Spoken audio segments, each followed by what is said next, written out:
Hey everybody, this is Vince Miller. Thank you so much for joining me for devotionals here. Right now we are in the book of John. Hopefully you have a scripture journal like this one I'm holding in my hand here. You can get it from our website. You're following along right now. We are in chapter 12. I'm going to read verses 20 through 22. Here's what it reads. Now among those who went up to worship at the feast, so we're at the feast of Passover, the last Passover feast of Jesus's life, were some Greeks. There were some Greeks there.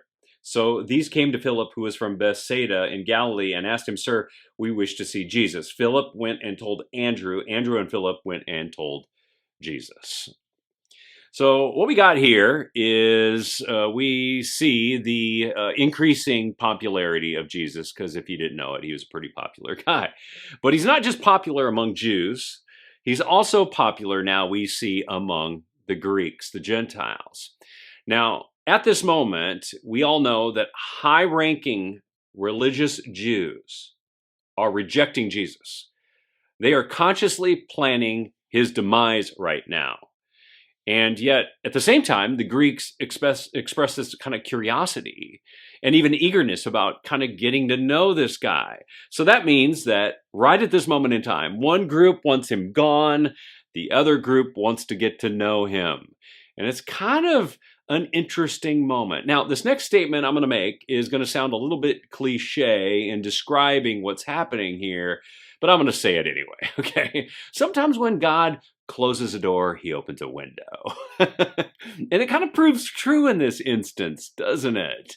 The window that God has, or the door that God has just closed, is he's beginning to close off one to, well, religious Jews, because he's had a lot of hard conversations with them. Yet at the same time, we see this window that's beginning to open, and it's an opportunity for the Greek world to know the Jesus that Jews were going to reject.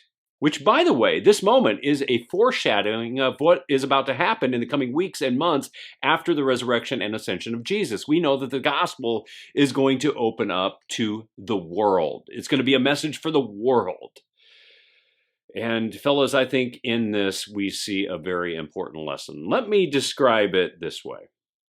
Okay, so about 10 years ago, when I launched into this ministry, I meticulously crafted a 53-page business plan, a strategic plan. I did what people in the business world told me that I should do. And I crafted this very clear vision and an operational plan, drawing from my 2 decades of ministry experience at the time. But note this. I look back on that 53-page plan and I might as well have just pitched it. Because guess what? There's not a single paragraph of that strategic plan that I still do today. Not one. Not one. A 53-page plan. There's not one paragraph of it that I do today. This is because in ministry and in life and in leadership, we can make all the plans we want, but it's the Lord who establishes our steps. Just read Proverbs chapter 16, verse 9, which has become a very important verse in my life. Therefore, what we learn here is this. You can devise all the plans you want, but it's God who ultimately determines the next step. That is the bottom line. Since God decides your next step, it's He who reveals the plan.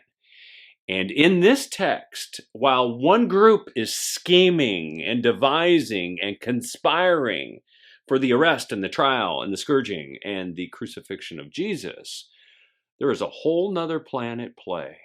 A plan that unfolds through Jesus's steps, revealing the good news to the world. And I love that about this moment. So today, fellas, if you can't see the entire plan, don't fret. Know and believe that God is working through you. Even when His plan is veiled from your sight, trust Him and His steps through the process, because the steps He orders for you today may very well unveil His plan for you tomorrow. I love you guys. I pray this has blessed you. If it has, share it with someone else, and I'll see you right back here again tomorrow.